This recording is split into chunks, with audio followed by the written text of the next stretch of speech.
All right, guys. Welcome back to the Fitness in Philosophy podcast. My name is Robbie Gustin. I'm joined as always by OPEC's founder, James Fitzgerald. James, how are you doing today? I'm great, thank you. What episode number is this, Robbie?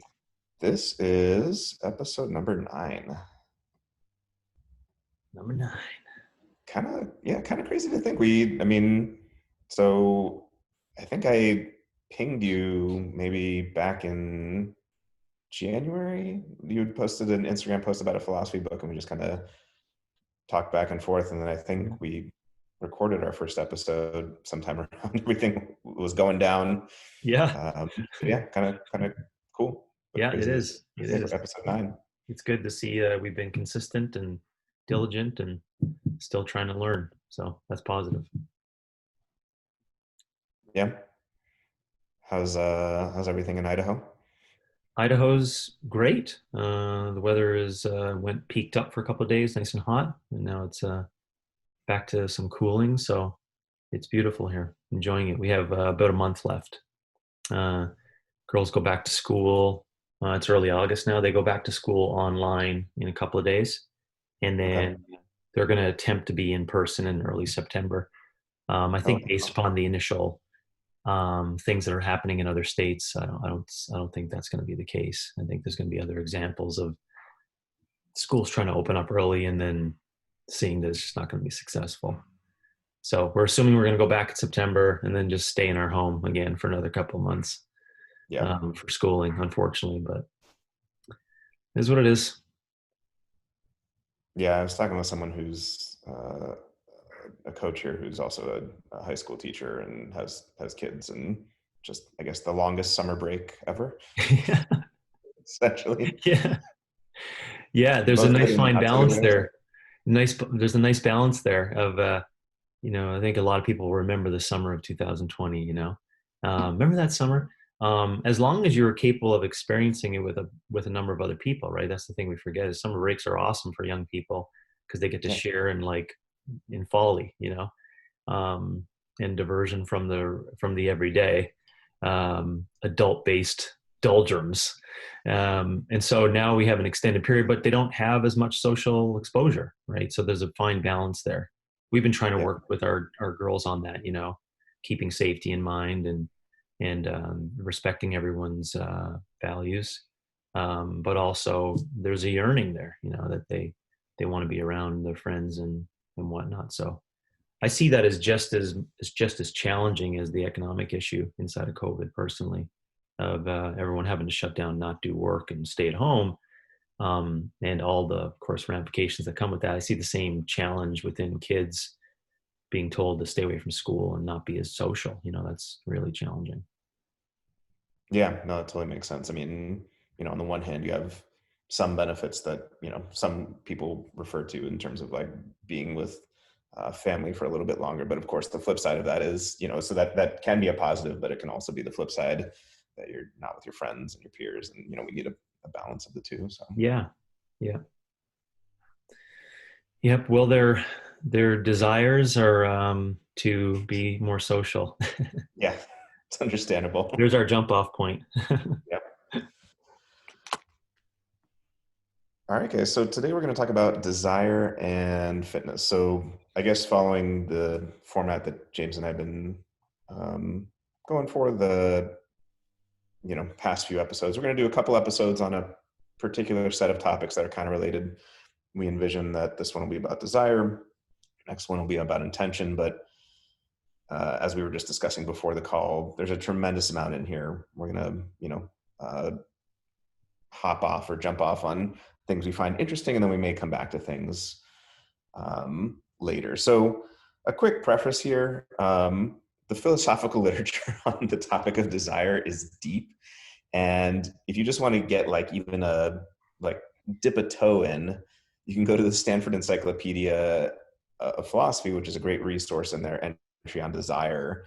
And you'll get a taste for why philosophers can really do good analysis on things, but also they can kind of go sometimes too deep down the rabbit hole. So there's a tremendous amount written about that. Just like I've tried to do with knowledge or truth or autonomy, I want to try to bring it back up to the 30,000 foot level so we Yeah. can get a handle on things for Yeah, well, today. I appreciate that, and so do the listeners, Robbie. But I do recommend that those do a little bit more reading that you can link in, because I think it is important to see um, the depth of it, not for the purpose of you getting deep, but just to see that there's a lot in there. And to my opinion, Robbie, is that there's good reason why thinkers want to just jam on that area. You know, there's because there's I mean it's the base of a lot of bigger pieces. You know, especially how you language it. So that's maybe something I'm hoping you're going to help myself and everyone with today is to put desire in a language that's really understandable for us, so we don't talk about the periphery of other things that seemingly look like desire, if I'm making sense, you know, and we can Yeah, just like stay tight in that lane for fitness. So yeah, definitely. Yeah, and if you guys as listeners ever want us to go deeper, into this stuff, just let us know, and yeah. we'd be happy to. Okay, so let's just start off with the definition of desire. So just plain old dictionary definition. I'm not listing all the multiple definitions, but just the noun, verb, and the verb form. So a desire is a longing or craving as for something that brings satisfaction or enjoyment. That's the noun form. Verb, to wish or to long for or to crave or to want. So, we all have a rough conception of what a desire is. That's the dictionary definition, of course, but we can do kind of a mini philosophical investigation right here and now into, well, what does that all mean? So when we think about what is desire is, we can ask this deeper question: what sort of thing is it? It's not a animal, it's not a vegetable, it's not a mineral, it's not a planet. What's the nature of the thing? So, as far as we know, only animate objects have desires. Animals, insects, people. And by the way, for anything I'm saying right now, I can just imagine the philosophy firing squad of objections like being lodged at me. Like, so for any proposition I'm like asserting right now, know that there are many philosophers out there that might take issue with what I'm saying, but we're just trying to get a start on things. So only animate objects have desires, but not all animate objects have desires. So cells, mitochondria, plants, as far as we know, we're open to new evidence. We're not saying that dogmatically, but as far as we know, those things do not have desires. So you might say that desires are a mental entity. You might say they are a neurological entity. Those two are not the same, by the way.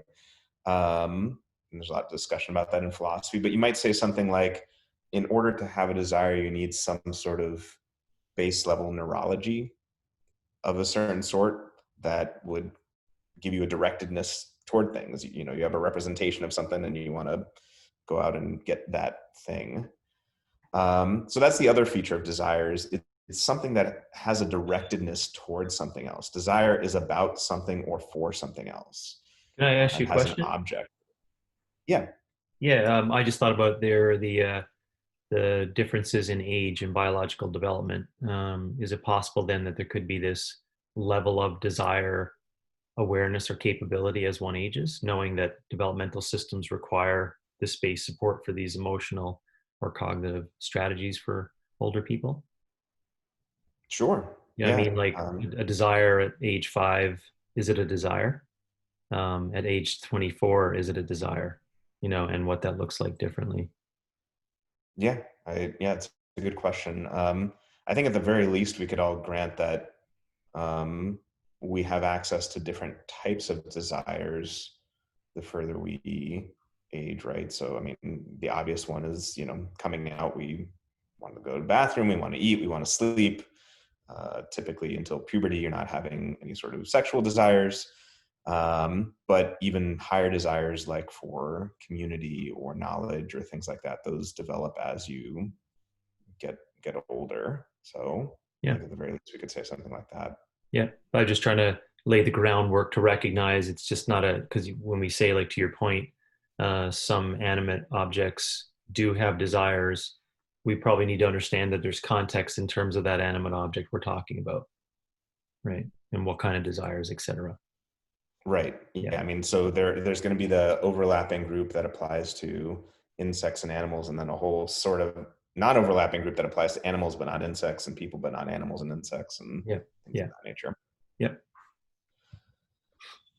The other piece we can say about desires is that it's a disposition to act in certain ways. And this is really the way epistemologically, like in terms of how we know it in the real world, that we get any sort of purchase on any desires besides our own. None of us have the ability to see anyone else's desires, right? You can only feel your own desires. What you can do is you can make an inference about, well, this person is behaving in such and such a way, and I'm, making a conclusion based on that, that they have such and such desire. But unlike, a table or a chair, I have no epistemological access to anyone else's desires. I see their behaviors. Mm-hmm. And this is something we might get into later about, obviously, it's talked about in OPEX about how your behaviors dictate your priorities, that connection. But we have no direct access to desires or intentions of anyone else besides ourselves.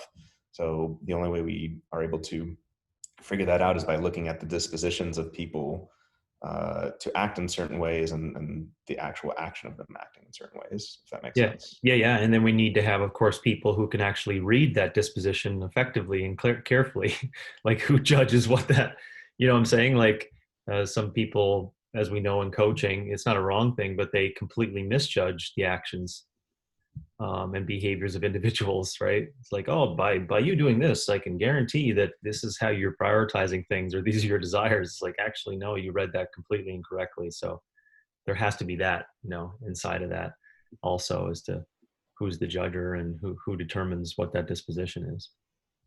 Oh, completely agreed. And that's a whole thing in philosophy where, like, you see something as something based on, your conceptual framework. And, just because you see an action, maybe it means this, maybe it means Mm-hmm. that. So, Mm-hmm. having that ability to hold multiple different meanings in your head and being able to select from and, choose the best one.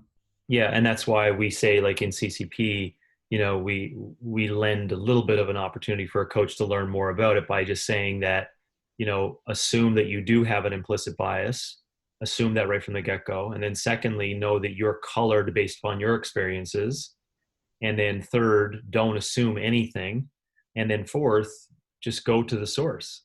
So you basically are assuming all these actions. Why go there? Just go back and go, so I'm noticing this. Is it possible that this could be your behavior is based upon that action? And then, of course, you get to wrangle whatever their perception is, and et cetera. But that's a much better way to go about it. Yeah, and that way you get more of a purchase on it. Again, that goes back to, the epistemological access we have to desires. You may be able to notice the way someone acts and then make, some sort of conclusion about the desire they have, but only they have access to what they're actually feeling. So through that conversation, you can get better purchase on it. Yeah. And then we end up, always, which I noticed in your notes, we'll hit on, but, the intentions and who dictates what good intentions are. Let's just call it behind this screen, we're asking these questions like, where do these desires arise and how do they align with fitness? We're going to eventually come down to the intentions and recognizing what is good in that, and I don't want to lead it into the fitness intention arena all over again. Although we do need to touch it a tiny bit, because I guess we want to talk about how it leads into what you defined as satisfaction, right? And is that satisfaction, leading towards addiction, leading towards hedonism, leading towards narcissism? You know what I'm saying? But in their mind, the observer's mind, it's still satisfying. So we gotta back way up and have this discussion, which I know we need to, on the base of those desires, and fumble, I think, a bit with that today. And then future more we can get into saying, this is what your desires should be. And I'll just stamp your name next to it, Robbie, when you say it. Well, that's one of the things. Yeah, I would love to get into that today. Like, even the question, like, and we'll get to this, like, can we even coherently say this is what one's desire should be? Like, can we choose our wants? Do we even have the ability to do that? But I agree with you about the point about, there are different types of desires, and some can obviously lead, especially in fitness, to addiction. There can be things that lead you in a good direction, but there can also be kind of this, I need the wad. I need that adrenaline hit, and it becomes perverse or, not good. Yes. Yeah. And I was thinking about that prior to our discussion today. And I was just wondering what your thoughts are on creating some real remedial understanding of just human desires. I think that's where we were going there on the nature of desire and kind of deciding upon what those definitions could be. But are there some basic human desires that we could start with a base support that's been observed for like, millions, 100 million people for a long period of time that are like, well, these are just the things we do, right? Because Yeah, inside of that, which is why it's so robust, is that inside of that, there's, time has changed human desires, right? Culture has changed human desires. Um, right. our current landscape of health and fitness, which is where we're going to be playing in, changes our desires. So I'm hoping we can go there because from my knowledge, I read Architecture of the Mind by Panskep and Bliven, and they do a really fine job of just describing this generalized concept of all humans have these basic tendencies of emotions, and one of them being seeking. And I'm tying that in my language, anyways, to where desire sits inside of that it's probably deep inside of us to have some kind of like initiative to adapt and find things and move forward. And I think desire is pushed up against that. So that's where I'm hoping we can get to. Yeah, absolutely. I mean, yeah, I guess we can jump right into that, talk a bit about what types of desires we have as humans. Yeah. So Yeah. they're the typical based ones that, I mean, I don't mean based in a pejorative sense here. I don't mean like, you know, bad or wrong or something like that. Just Yeah. um, more like a baseline or base level that we're all typically equipped with. Yeah. So these are for things like food, water, sex, sleep, pleasure seeking, pain avoiding, surviving, reproducing. And then there are higher order ones. Again, not in any, I don't want to say like a normative sense. We can talk about whether these are good or bad or not, but just saying Yeah. like these get developed later. Mm-hmm. Yep. Things like community, intellectual development, novelty, love, purpose, and meaning. And then there's the famous quote from John Stuart Mill, a philosopher, where he said, "It's better to be Socrates unsatisfied than a pig satisfied." And the idea there, in his mind, that we can talk about is when we weigh certain desires qualitatively in terms of the happiness they bring about and fulfillment. The idea is like, and of course, John Stuart Mill is a utilitarianism, so or he's a utilitarian, so he talks about this idea. A million people scratching an itch doesn't generate as much happiness as one person reading a book or something Mm-hmm. like that. Mm-hmm. Trying to elucidate the fact that when we talk about happiness and desire fulfillment, it's not just these base level desires. There's a higher qualitative element to certain desires compared to others. Yeah, yeah. I immediately thought as you were mentioning that in terms of how these basic needs and wants just change as we age. Again, I'm going back to that because I think we always fall prey to lumping fitness and its prescription and what people do and their desires around that. And we're just like, this is just the way it is. And we forget to think that like, at 12 years of age, maybe I don't even have the pieces to create specific kind of desires that are necessary to formulate a plan towards fitness. You know what I'm saying? And if that is the case, then maybe when I'm 23, I still don't have the full faculties, to actually like even observe those desires that I do or may have over time as my systems develop, my brain grows, and etc. And then now that I'm 44, 46, sorry, my age personally, I do have different desires. And they're probably, as my life experience has increased and all those days have gone by, those desires are quite different. So that's what I immediately think about with regards to those basic ones and the more advanced version ones, or the what we call higher order desires. There probably is a timeline sequence where there's the right time and opportunity to understand those. And that's all leading back to well, not all leading back, but it's just growth and development. Periods of time where you're growing and then you're peaking and then you're just resisting entropy. I think desires may be imprinted in there as well, to start with our basic understanding of like humans across the board, we all have desires. What are they? And I'm just saying that you probably want to use a chronological age context to that as well, and recognize, especially as fitness coaches, that people you're going to get in front of you are very different along those areas, in general. Yeah, I completely agree. And I think this is one of the most interesting questions we can ask with regard to desires today with respect to fitness. I'd say these three questions that I would say overlap, but we could say that they're distinct too. There's the question of, are desires timeless or time bound? Are they nature or are they nurture? And are they biological versus cultural? And, I think that's a super interesting one today, specifically Yeah. for fitness. Is clearly there are certain aspects of fitness that go back to who we are just as, Homo sapiens. Mm-hmm.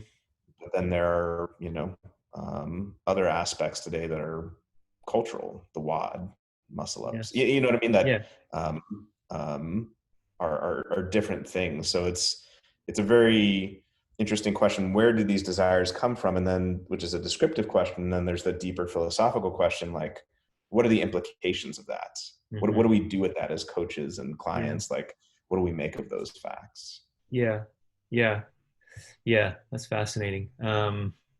It's too much for me actually to actually comment on for the three areas. And now as I'm starting to discuss it, I can understand how deep it is, because um, it's not just wants and needs. There's so much that colors that, from their human experience and all the things you mentioned that have to go into it. I think what might be good though, Robbie, is for um, us to arrive at like the next area past just humans have specific desires, and let's maybe lean into maybe a specific desire, if that's possible, like some specific desires that are current within fitness. And then we can say, okay, let's just take that one example and say, where did that come from? Is it actually has utility? Does it, and then we can work backwards against all other desires and say Yeah. that's, yeah. What about physical expression? Hey. I This is mean, all Paul. I think everyone can agree, whether they use that language or not, that humans innately have some sort of drivenness to engage in physical activities, and not just for the purpose of survival. Mm-hmm. That's part of it, of course, but there's Yeah. also an enjoyment factor. So I guess let's start there. Yeah. Well, we know that to be not just because it's observed and people do it and it's inside of society, but we know it from a number of different cases. The first argument would be younger children showing signs of play and roughhousing and activity, and so it is embedded inside of us. Number two, previous reference, like for us to actually evolve and continue to evolve, we had to move and be mobile. And not mobile in the sense of like the supple leopard mobile, but mobile as society and mobile actively in order to hunt and gather and kind of, move ourselves around. Um, and then more recently, especially over the technological revolution, post-industrial revolution, um, we have recognized the importance of that to maintain this balance of cognitive function. Right now, not everyone has recognized that, but it has been known for. I just read a Wendell Berry book, of even the '70s, and he would say back in the '20s, 1920s, we still recognize this impending thing that was going to be technology that was going to slow down this opportunity for movement. And so there was always these thinkers and observers who would look at that and go, that's probably going to mean something bad if we don't continue to physically express ourselves, right? That's another area where we know it actually is, apparent and obvious that physical expression is deeply embedded inside of us and it's a part of our culture and things that we do. And then there, I believe, to my last point of where physical expression sits on that, as possibly just being a part of what we do and a possible embedded desire we're not even aware of or are aware of, is that when we see it, and when most people see it, like when you see Michael Jordan, when you saw him play, or when you saw Nadia Comaneci in the Olympics, or when you see someone sprinting, 100 meters, regardless of ESPN's coverage, there's something beautiful and human about that, that across the board, you take 1,000 people and 998 of them are go, I don't know what that was, but that was beautiful to watch, right? So that's a physical expression that we don't even know where that comes from, or that love, to be able to see it and spot it. But in the maximal physical expression arena, it's observed by a majority of all other humans as being something that's special, even if they can't even put language to it, if I'm making sense. So that would be a number of different, reasons why physical expression could be a desire we could start with, and then have a jump off point as to, what that means for people. And not to get to the end of the issue with it is that, like we know, and I say it all the time, but it's been, we've hijacked all these things inside of that physical expression to be used as a desire, but it's just incorrectly aligned. That's the sad part about it. There's all these other things of outcomes that people want from that physical expression, that they're just forgetting about the natural internal instinct for physical expression being this beautiful thing that we have, that we can just do all the time. Yeah, no, I think that's a good point. And as you were saying that, it kind of made me think of sometimes how philosophers think of art or beauty, which I'm sure we'll do an episode on at some point. But the idea that unlike something else that's like a means to an end, with art and beauty, there's like a purposefulness without a purpose, if that makes sense. Yeah. Like, so, Michael Jordan wasn't doing what he was doing to survive or reproduce. It wasn't just for that dopamine hit, it kind of transcended that. Yeah. And, so we can talk about, when we're born, we have this desire for movement that, serves a particular function, to crawl and walk and do all these other things. But then how it can develop throughout a lifetime, going back to what you were saying about it can become something so much more than this base level mechanical thing. Yes, and it's expressed in multiple different ways. That's the beauty around it, is that the carpenter is, very similar to the elite dancer in New York, on stage. There is just, they all have their own medium of it, and they may not even be aware of what that's like, but I see them as one the same. It's just a physical expression, right? And one may do it for this, and one may do it for this, but it still is something that's an opportunity for them to put their body into space, and to figure out, really how to create this big buffer zone so that they can navigate this entire thing more effectively over time. That's the beautiful thing around it. Yeah, absolutely. So I think we both agree, and I think most people would agree, that clearly physical expression or movement in general it's innate. It's an instinct. It's a desire that we all have. You could even go as far as to say, maybe we can't quantify over all animals, but we could say the vast majority of animals have a similar instinct. It's biological. It's natural. It's not something that, with instinct, it's something where if you tried to restrict it, in an animal or a human, they're gonna bump up against it, and they're gonna resist, and that desire will come out. So this doesn't mean also, sorry, Robbie, it also doesn't mean that, please. It also doesn't mean that there's not, like, people who don't believe in this, right? Because that's very strong. And there's, and with good intentions, but, just because I was just thinking about it, if I was just anyone listening to that, and what I could take from it is that, oh, it's just innate for people to move, but then they can just quickly look around in an airport and go, are you kidding me? Like, but there's obviously something missing then, if you really think that it's innate for that desire for movement. So that's my point, is that just because that's what you're observing doesn't mean that that's not deeply inside of us, right? And then we can, of course, go to another arena and say, just because it's not observed in people for morality or other kinds of things, it doesn't mean that it's not deeply embedded inside of them. So I still believe, and I'll go down swinging, that there's a desire and impetus for people to move and to do physical expression. And just because they're not doing it doesn't mean that they're not capable of doing it.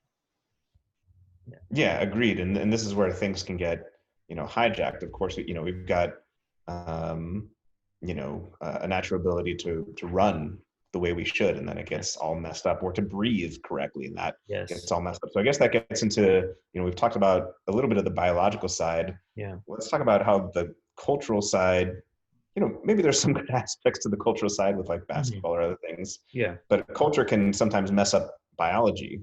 Yeah. These cultural desires in fitness can bump up against what's natural. Yeah. Well, I mean, that's a long story if you're indirectly asking how that came to be, but really it was just, um, you know, a nasty collision of people. This, I call it like a long-term, slowly leaking play of increase in technology and information, and this long-term. Actually, it's a stark increase in technology and information sharing, but this long, slow improvement in industry, which moved most of us towards not having to move to like do stuff day to day. And it was that like crisscross in the early or late 90s, I guess, early 2000s. When was the iPhone out? 2006, something like that? 2007? 2007. Yeah. So, I mean, that you can find a whole bunch of different things, in terms of data and studies where there was a crisscross that happened in 2007, and before that. But I would say a stark increase after that point in time with that advent of what's called, just being social and not being movement when you're being social. So I think that's how we got to that point, to your point, where our desires are really weird on physical expression today. I don't know any way to describe it. And they're not always wrong, but they need some dialogue, right? They need some dialogue and asking questions like, well, why really are you moving, right? Or why do you think, I'm talking to a client here now, right? I say, why do you think that we probably have this natural desire to physically express ourselves, right? And what they think is the answer to that is due to this like 30 years of just, I just call it just kicking the shit out of fitness. That's how I describe it, right? Losing this whole thing of, to your point, doing it but without a specific purpose. Just because you can, you're doing this physical expression because you can, so let's just enjoy the process of like physically expressing and finding solutions to movement and like adapting and overcoming, right? And nowhere in there did I say lose body fat, six-pack abs, be social, people are going to love you now, etc. They all look like desires to do the fitness. but what does that end up doing is that we reverse engineer it back, and we recognize their intentions are all off, because they didn't understand this really, low purpose desire for fitness and the right reasons for it. So it got weird. Yeah, and I think this is one of the ways, we don't necessarily mean to suggest that, this is a trend within philosophy and other studies where, biology good, culture bad. Yeah. We don't mean to say something like that, but Mhm. there are very real ways in which culture and certain developments in culture have negatively influenced these otherwise good biological instincts to move in certain ways. I think, like you said, it does go back a lot to industrial culture and like time efficiency and, what goal are we accomplishing by doing this? Yes. What purpose is this serving? And that, leads to, it's kind of crazy when you think about it. These desires are hardwired and biological and instinctual, and yet culture can have such a profound effect on changing those around, turning those into something that aren't necessarily headed in the right direction. So it's a very interesting fact how powerful culture can be upon these biological desires that we have, I think. Yeah, and I know in my lens, I see it. The issue is that people just immediately want to go to the area surrounding who's in power and who makes all those decisions. And I think that's the wrong place to go. I think you're just going to get drowned out for 2 decades in trying to figure out how this all came to be. Instead, just go back and be a philosopher on the concept and say, well, how do we remedy this whole thing if we really believe that physical expression is a desire and it's embedded and et cetera? Like, how do we continue to act upon that? And then I think people can be more agile with being dealt with this issue, right? Where culture says this, but we biologically know this. I don't think all the time should be spent on the argument around how that culture and whatever's inside of it has power to dictate what happens there, just way too much energy spent over there incorrectly. And I fall prey to that a lot too. But I just make mention it to inspire people inside of this questioning, around physical expression and the desires around that. So one thing that just came to mind as you were saying that I'm curious to hear your thoughts on is, um, what role should we play as coaches or parents? And, assuming, so we agree that these desires for movement and physical expression are, instinctive. To what extent, should a coach or a parent play a role in nurturing those? Does the parent or coach just get out of the way and let instinct run Yeah. its course? Do they help direct that in helpful ways? Like, what role can culture and coaching and parenting play in guiding those desires that Yeah. we have? Yeah. Well, man, that's a great one. I do have a quick answer. The real quick answer for it is you've got to define and be aware and understand your own journey in the process first. That's what you got to really recognize. You got to struggle with those things like we talked about on virtues and autonomy, and you got to do that yourself. And you got to recognize that that's a journey. That's not like an overnight thing where you're like, oh, I'm going to learn these things in 2 weeks and I'm going to pass it on to everyone else. It's like it's a long-term play for you to get it before you can like you're asking, bleed it out to others, right? You also have to understand, just because it's tip of the tongue on reading some of Robert Pullman's stuff on inheritability and genetic traits and et cetera, and Charles Murray's concept on it too for sex and gender and race and diversity amongst that. You have to recognize too that those inheritable things um, matter, but they don't make a massive difference. Now, I'm not just going to stop at that because that can get really lengthy, but you just have to recognize that you're always going to have to try to find this balance in this helping and guiding other people, but full well know that there's some deep embedded stuff inside of them that dictates what they're going to do and where they're going to blend and where they're going to have great energies and how they're going to do the things that they want to do. So I'll back up to answer your question, short and very quickly. How does someone do that, or what do we say to impart that, inspiration for people to do that? You got to figure out your own shit. You got to raise awareness in your own autonomy, in your own beliefs in physical expression. You got to ask yourself the hard questions like, what are you doing that would show you're like on that journey of understanding physical expression and your desires around it and and I think as that grows and that grows, you're going to be able to speak to it really clearly to other people, children, friends, clients, etc., because you know it and you understand it and you understand all the struggles that you're going to go through when you want to teach other people about it.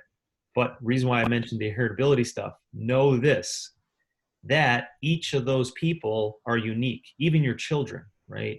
And so they will all have slight different desires and slight different, ways of wanting to go about things that you can't change. You can impart some guidance based upon that, but you can't formally like make some big impact on it. And I think that's important to state, Robbie, because people think that, coaches have this key and they understand this like higher order concepts of fitness. They're like, I'm going to teach everyone. And then they just get tripped up because they're like, oh, wow, these 1,000 people that have come in front of me actually don't have the parts and pieces to have the same similar desires that I think everyone should have for physical expression, right? It's like, just hold up now. And generally where I find the issue is that coaches just are not taking enough time to like look at their own journey for a long enough period of time, right? And then so when they do, then they start falling in love with this concept over time that movement is something that we need to be grateful for, that we're capable of doing, and that we can do, and we can do it for us. And allows us to experience these physical expression opportunities with no real purpose currently to today, but just to like grow our mind and maybe teach others about that wonderment and beauty of that physical expression. Yeah, I like that a lot. And that made me think of, going back to the idea of a long-term play and having experience with it. It brought me back to our virtue conversation when we talked about how, the virtuous person needs tons of experience, in these different situations. And it also brought me back to that conversation in virtue about how virtue as a mean in between two extremes. And that made me think of the desire for fitness. So on your fitness journey, we all encounter times where it's like, I don't really want to do that. And then we all encounter times where it goes to like obsession or addiction, where it's kind Mm-hmm. of too Mm-hmm. far in the other direction. And going through that experience and being able to come to a happy middle where it's more the intrinsic value of the activity rather than the wads, points, competition, on the ground, gonna die. Yeah. And the, no, I don't want to go. My personal trainer's got to make me do the stuff and, yell at me and make me do this. There's kind of this happy medium that you find through experience that is a virtue in between these, maybe we call them vices, but just two extremes. Yes. Yes. Yeah. Yeah. Yep. Fitness desires. Yeah.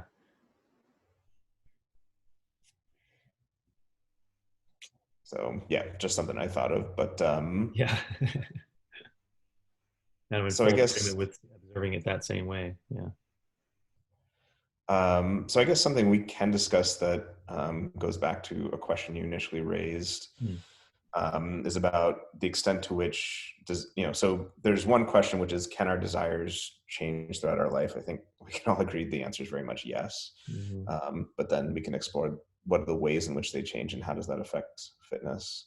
Mm-hmm. But to me, one of the most interesting questions that I always used to discuss when I was teaching philosophy is, to what extent can we change our desires? Mm-hmm. To what extent do we have voluntary control over changing our desires? And if we don't have such control, what sense does it make to say that we should have certain desires? To Mm-hmm. say someone should have certain desires implies that they can have voluntary control over those things. So I guess one thing, yeah. So I guess maybe let's start with the first question first. Let's start with, to what extent do our desires with regard to fitness change over a lifetime, and how does that affect, you know, how the coach should think of the client in relation to fitness? I guess that would be one question that we can start with, and then we can move to the question about, can we change our desires? Yeah, I think by not backing up again to like ending up with 17 iterations of why, well, why, well, why.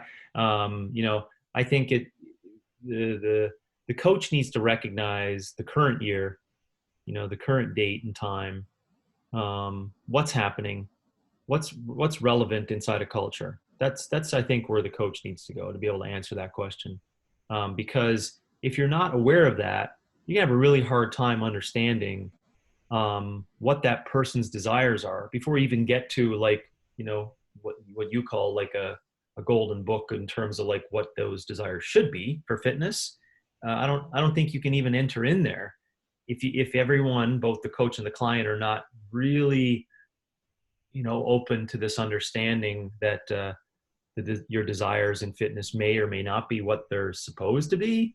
And without asking that initial starting question, Robbie, of like trying to figure out what level of awareness is this client at, so I can even at least breach that question, right, of like, what do you believe desires should be in fitness for people as a whole? Like, why should we be striving towards these things?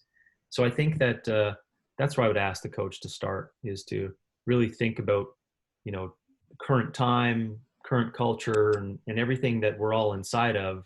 And then you're probably going to have to work hard to work backwards to get to these basics understandings of their desires around fitness.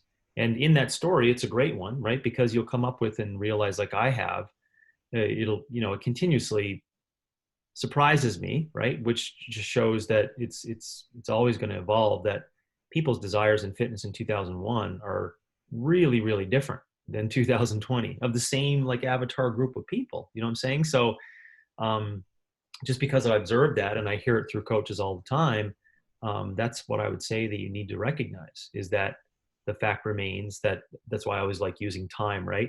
In 1963 versus 88 versus 2006 versus 2020, people's general desires in fitness are really different, really different. So if that is fact, right? If that is fact, then that should be your base support for deciding how you get into conversation around fitness desires for a coach today. So you start with that deep noticing project and Yeah. descriptive project of like what the desires actually are at this Yeah. particular time for this particular person who's this age. Yeah. Um, Because I think it's so easy to just want to fast track it, right? To get to this, like, okay, we got all through that, but really, we all know it's for you to look good naked, you know? right. So let's, but that's not always the case, you know? But it's not saying you don't want to uncover that, right? Because I mean, just to take the example like we did with physical expression as an N equals one, there's a lot of people that do fitness or have desires in fitness for the outcomes of finding a mate, you know, and Yep. that's a desire that's deep down inside that they possibly can't even language, right? So again, it doesn't mean that you're not going to end up there and it's all for nothing. It's just that you got to start talking about what this global, structure is, that what we're considering desires and fitness for most people, and then at least they'll start, like, the client will start nipping away at this, like, well, what are my real deepest desires, and what I'm trying to get from this. And then as the coach observes this and sees it all happening, the coach learns a whole ton, which is so positive, right? And then secondarily, the client will get to this personally observed um, way of understanding what their deepest desires are at this current time, at this current time. Right. And that, I mean, yeah, that made me think of so many things. So one is, going back to our point about the how desires relate to time. You could talk about, well, chronological time. You can talk about 1963 versus 2020. You can talk about an 83-year-old American in 2020 versus an 83-year-old American in 1920. You can talk about age with respect to that. You can talk about that same 83-year-old American, now versus 3 months from now. So there are all these different elements of time that play a role. The second thing I thought of that I thought was super interesting is, uh, going back to a little bit of a distinction between desires and intentions. Desires for a lot of us tend to be like emotional, intuitive, non-propositional, non-conceptual, before even language. So for us to even be able to like express these things, sometimes we don't even know they're there, but B, even if we tap into them, it's hard for us to adequately and appropriately express. Um, so that just made me think of, the relationship between the coach and the client and teasing these out over time and, Mm-hmm. getting at what someone's true desires are. Yeah, and that's why I was saying I love that truest desires, because when I say truest desires, or when I think of it, that means that there are some truth of this general desires that are inside of us that we can't even language, right? I think that's where I'm asking all coaches to kind of just think harder on, right? And it doesn't mean you're going to land again at something where it's like, oh wow, lust is a deep desire inside of all of us, and let's just like wrangle that one inside of fitness. Like, no, just observe that it's probably possible that that lust is embedded inside of whatever their experiences are, right? And their physical expression and there are other things they want to do. In our conversation, we're talking about in fitness, right? But that's all I'm saying is for coaches to try to figure out their own competency level of understanding all those base levels of desires, and that can drive at least a deeper conversation. And in the end, it may never get to the highest order version of the greatest intentions of fitness, but at least you're not going to turn your back on the fact that people probably have these desires they can't even create language to, like you said, but they're still doing it. Yeah, and doing that deeper investigation into, desires that may have come about as a result of culture, like run a marathon or couch to 5K or something like that. And Yeah. no one intrinsically, I mean, you can correct me if you think I'm wrong here. I don't think anyone intrinsically or instinctively has a desire to run a marathon.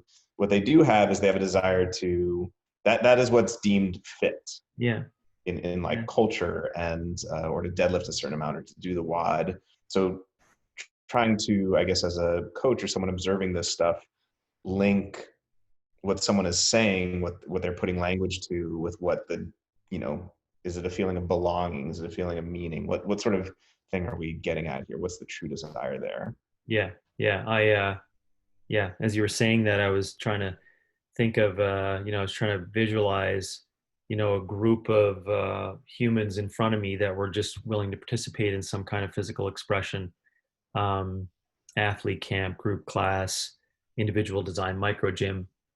And I'm looking out across all of them, and I'm just thinking how wonderful it would be if they all were somewhat more aware of what their deepest desires were, and they were vulnerable in speaking about it, like really aware of it, and then just being like, I just found it funny, just imagine, Robbie, sorry if this totally loses folks, but this is how I was envisioning it.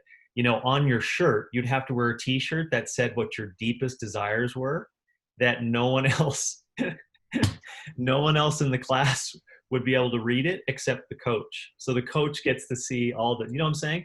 So, Yeah. but it's like, I just want to be loved, and that's what's on the shirt. And then another person is like, I just want to mate, and another person is like, I just don't want to be depressed, you know.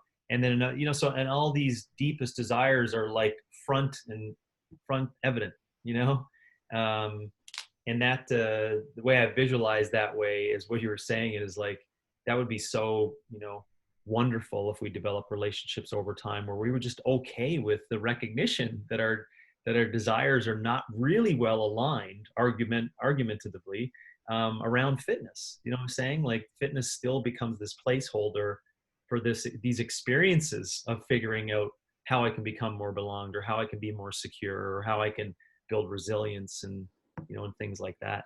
And just fucking get on with it. Like just fucking realize that's the case and just fucking keep moving. I mean, but I think we need to get to that, right, where the t-shirt comes out and you just really say, like I've rehabbed a lot of people, which would make sense. A lot of athletes through this whole area of going after an understanding of their deepest desires, and it led to some real nihilistic things in some cases, but in others it was some massive growth because they were wrapping their whole identity around this like physical struggle and whatever language they were hijacking from whoever else in culture to use. And then when I really asked them those questions, even the analogy of the t-shirt, which I didn't use to them, they were like, I just want to be really liked. I really want to be liked. Like I found an opportunity through fitness where, it was one of those things where I noticed in my formative years that, people really like me when I do this, and so that built their entire story, and it made it very stressful and a lot of tension to them over time. And then when I proposed the idea, it's like, maybe you're doing this because you just want to be liked. Is that a possibility? And you can see just their world start to crumble down on them, right? But I was like, but that's a very positive thing. It's a positive attribute. You still except you just have to recognize just how far you can go in that arena. So just because I proposed the idea, they need to create some more awareness around it. We don't judge it and like rip it apart now. It's just that you just do need to recognize that that's your deepest desires. Anyways, that was lengthy, but yeah, I love that conversation. I thought that was interesting. Do you Sorry if the watch? t-shirt one freaks some people out. That's not how I view everyone, but I wish that was the case. Well, it's funny that you mentioned that. Do you watch Westworld at all? I did for a few shows, and my wife wasn't interested, and we have to combine on show watching, so it didn't work out. Okay. Awesome show. Probably one of the best like philosophical investigations. Anyway, Okay. one of the things in season 3 is there's a character who wears a shirt that literally says on the shirt what his deepest desires are in the future, and like as he's like going through his emotions, you can see the change. So Wow. Oh, it's so good.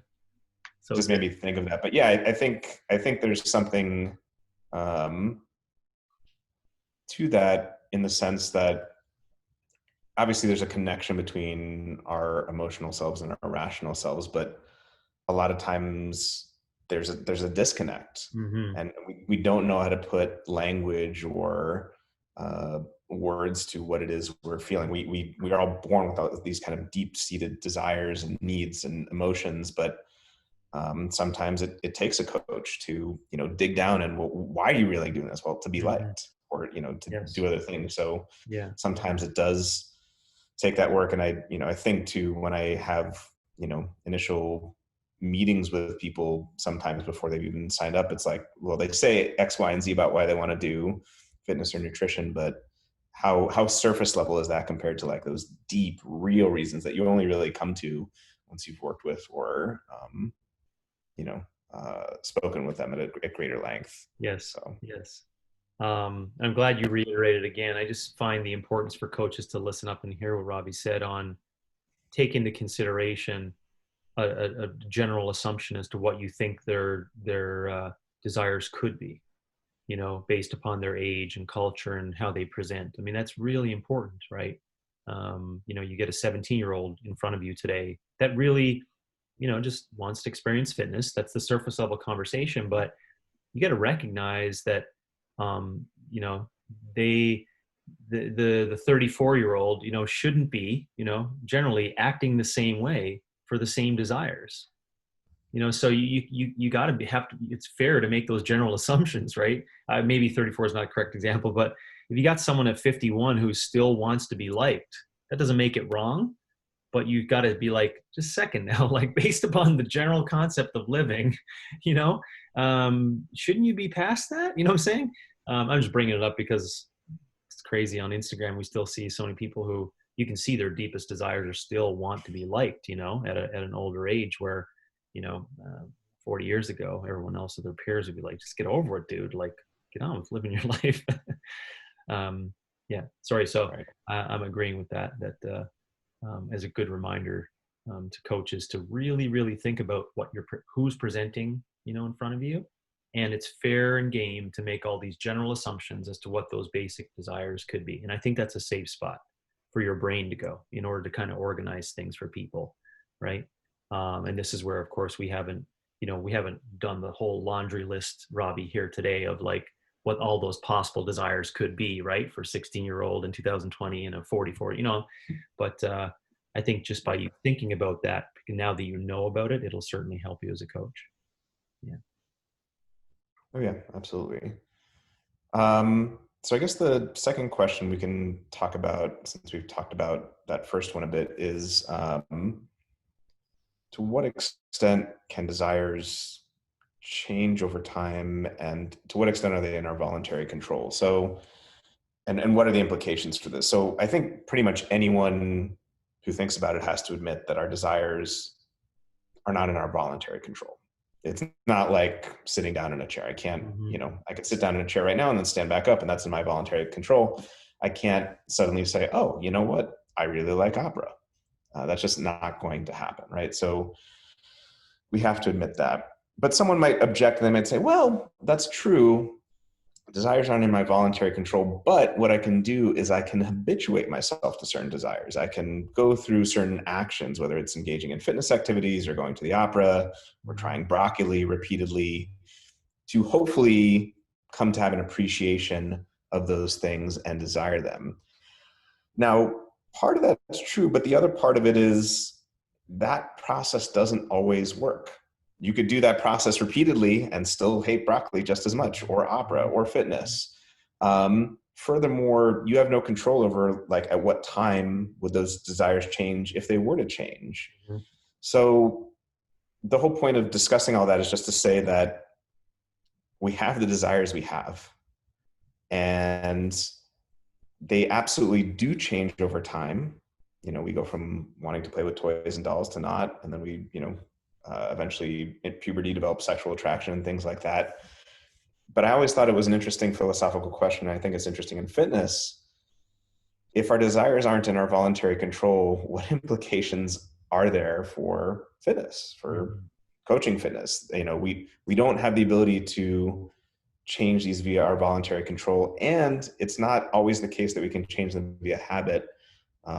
So what do we make of that? What are the implications of that for the practice of fitness? I immediately think that the coach just needs to adapt an understanding of that, like recognize that if there's no voluntary control possibly, and we're going to agree there's no voluntary control, and those are just, things that we all have, I've used the word embedded inside of us, and fitness doesn't run up against it really cleanly.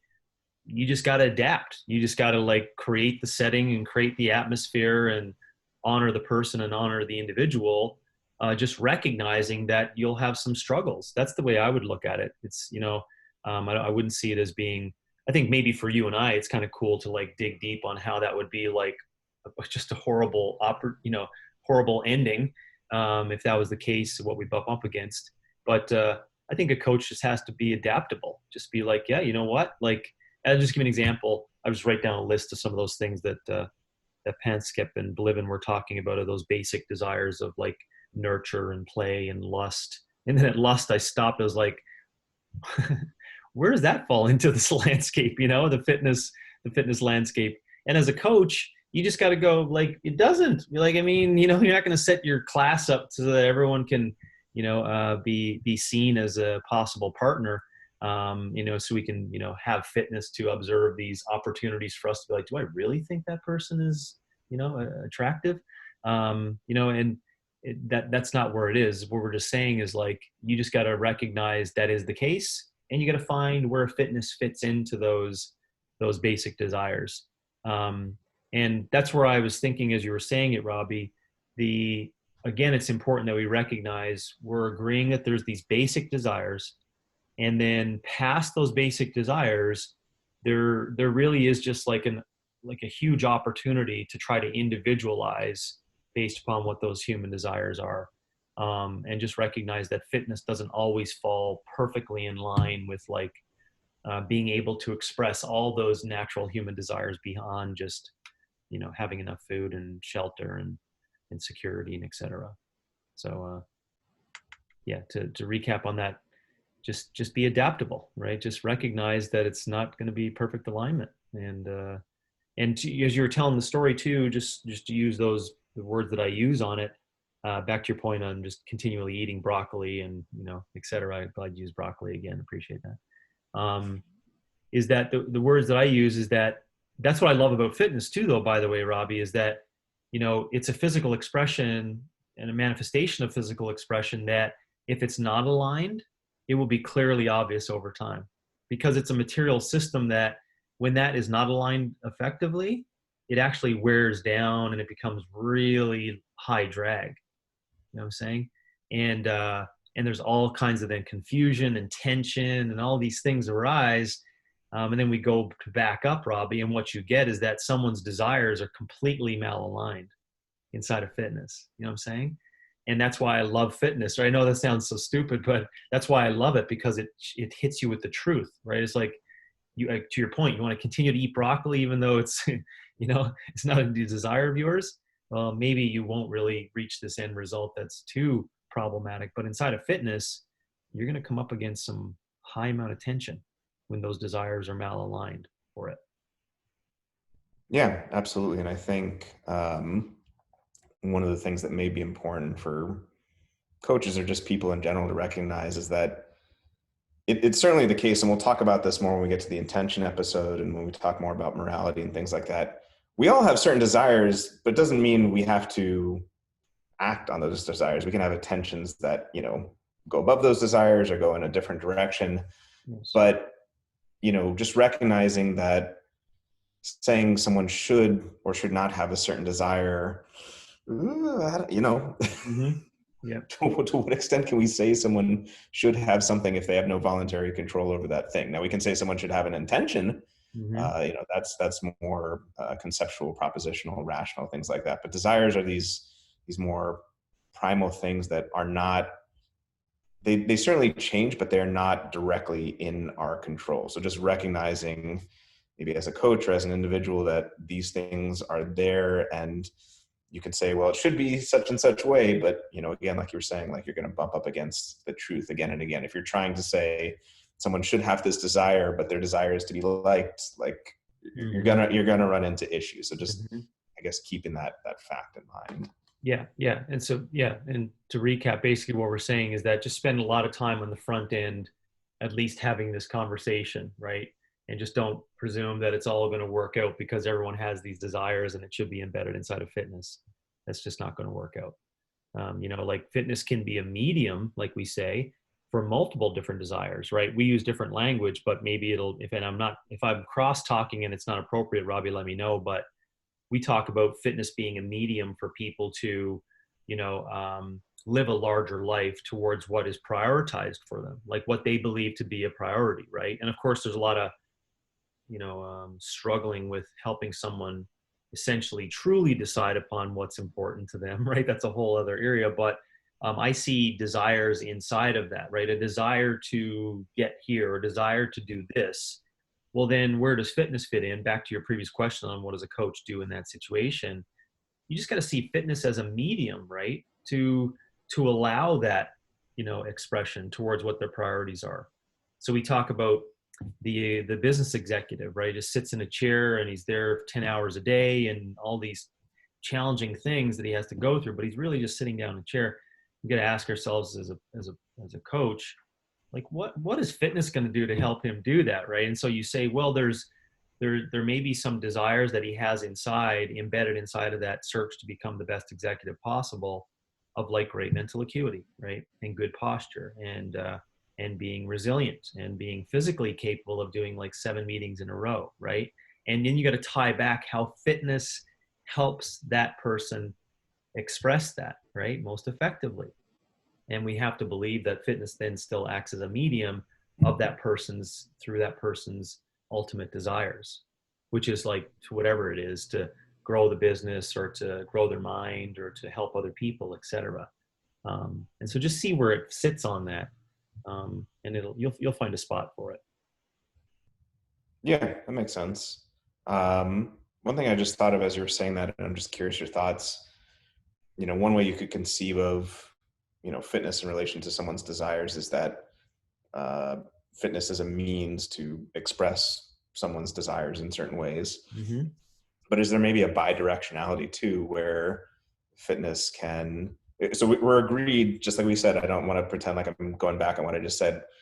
Changing our desires is not in our voluntary control. It's never a guarantee that if you repeatedly engage in activity, your desires will change, although that does happen frequently. Mm-hmm. But could there be a bidirectionality where we say, you came in with these desires, we're tailoring your fitness to kind of be that, but then as you go through these different forms of physical expression, your desires start to change. Mm-hmm. Yes. And then, you kind of get this loop, yeah, that maybe in a positive direction that changes things. Yeah. Well, that's why I said sometimes it's positive, sometimes it's not, but it can change. Right. And that's why I love it, is because inside the journey, you'll find, if it's aligned, Robbie, it'll align. It'll eventually end up being like, oh, it's changing possibly. And now there's just a new language for the correct kind of desire. I probably couldn't language back over here. Right. But yeah, it does happen that way too, where it's like, you get inside of that and it's like, wow, this is real. There's a lot of tension inside of here.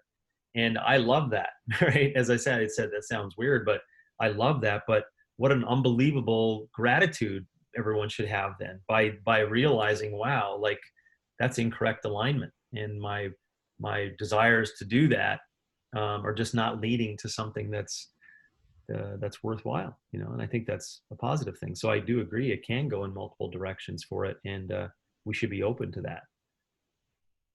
And I think you bring up a good point. We earlier in the week, we did some posts about how can character be influenced by certain physical activities, and people found that interesting. But I think you're right. Like it depends on the nature of the activity, right?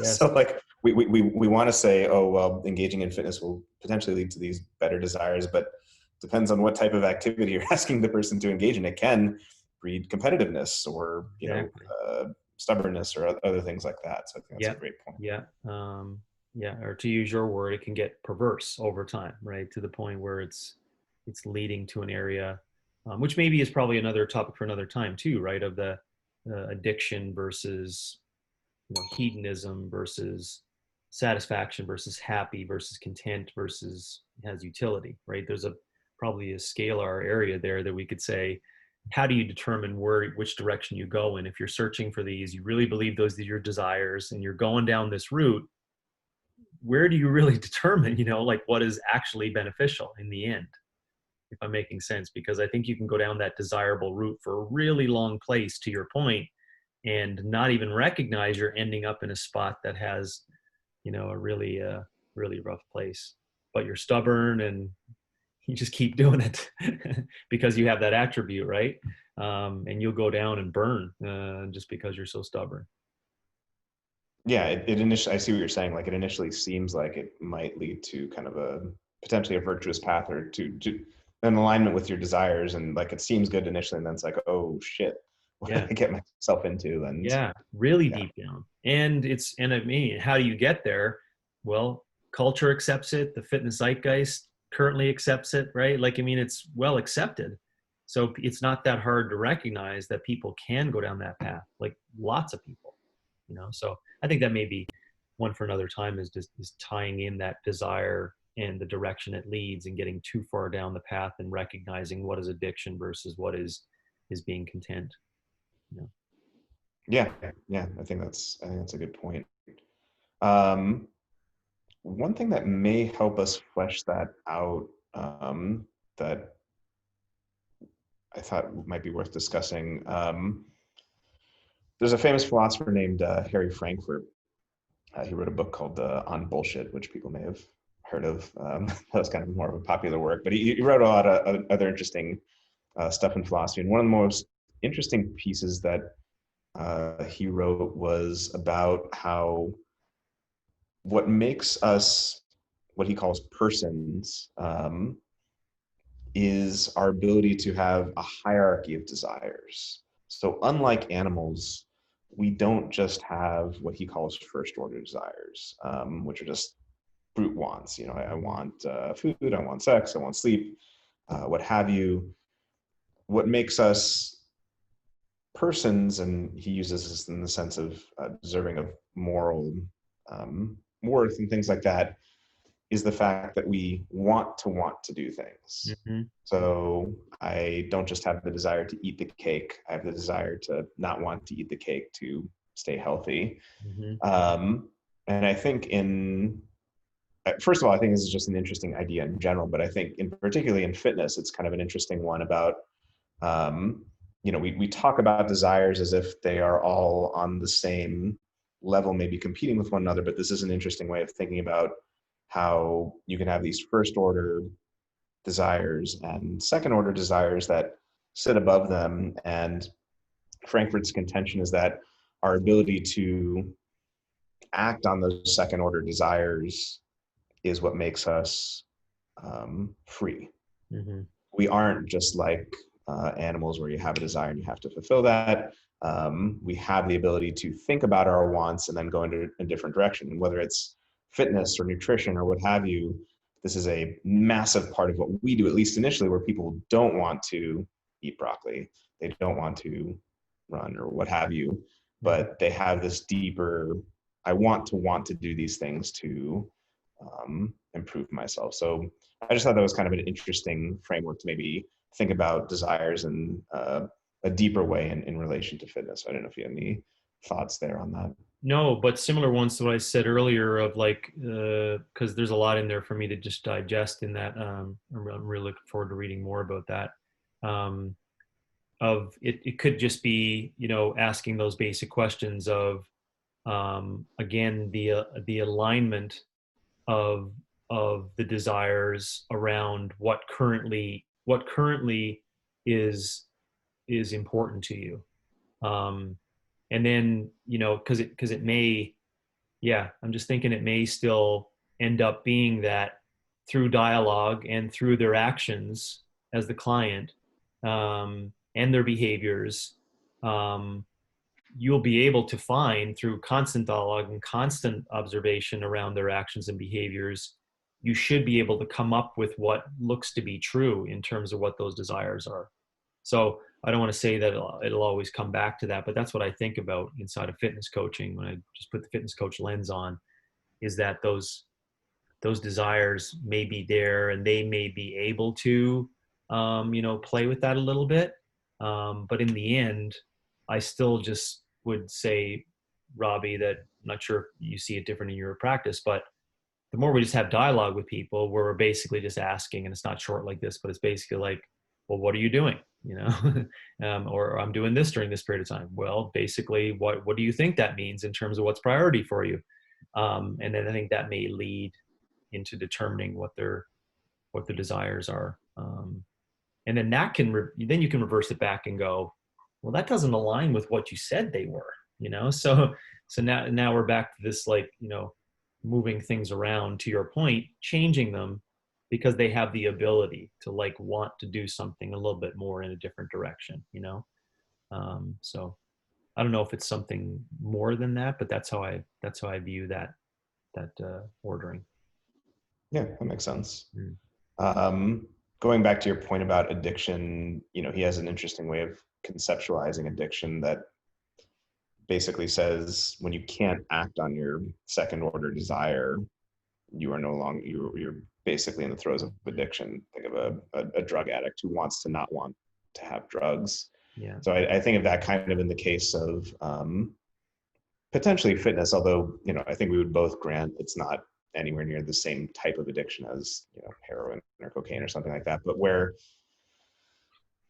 I'm sure you've seen it many times and I've seen it where someone needs the wad. Mm-hmm. They need that cortisol bump. They need that, their desire for what previously was a good thing, physically expressing themselves transforms into this, they need the dopamine rush. They need the cortisol bump. And they want to get back to doing the right thing, but that primal desire has morphed and shifted so much that it's not allowing them to get in line with their true second order desire, which is like, hey, I want to be healthy and fit, but shit, I need that oomph. Yeah, yeah, That's because kind it fulfills of to that think about short it. term, current need of something, right? And they just Right. get lost in like the overall deepest, intentions and desires that were inside of fitness for the first place. Yeah, man, that's a that's an interesting way you lay that out. Because I did think of it. Of course, we talk about it in my language all the time, but um, the way you just said it there makes me think about how many people did have those really positive, well aligned, dare we say, good, desires, that when they were struck with something like a challenging physical activity and the dose response of that, because of that physical expression that was probably outside of their capabilities, because there was other things imparting this unnatural desire that they had to partake in, there was something happening in a lot of those people's lives at that time where they saw that dose response fulfilled a void of some sort, and now due to that, it has changed alignment. I can just imagine how many stories there were of that, where it all started off with good desires, like all good intentions, like we'd say, right? And then it just got it just got finagled, because they attached one of these things inside of that, of these, let's call them an incorrect desire now, and they just couldn't get out of it, because very much like addiction to other, like, let's call them hard drugs, once you're in there, like, it's very difficult. Now the alignment is serving a whole different purpose, right? It's serving you completely differently.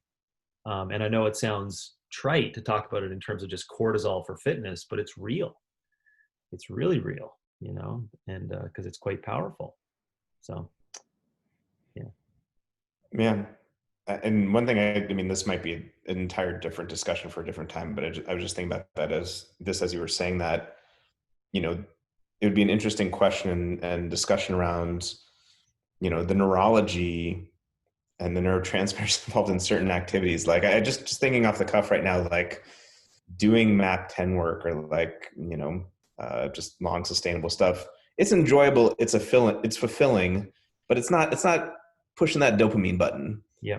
But WADs and things constructed in a certain way do, and Mm-hmm.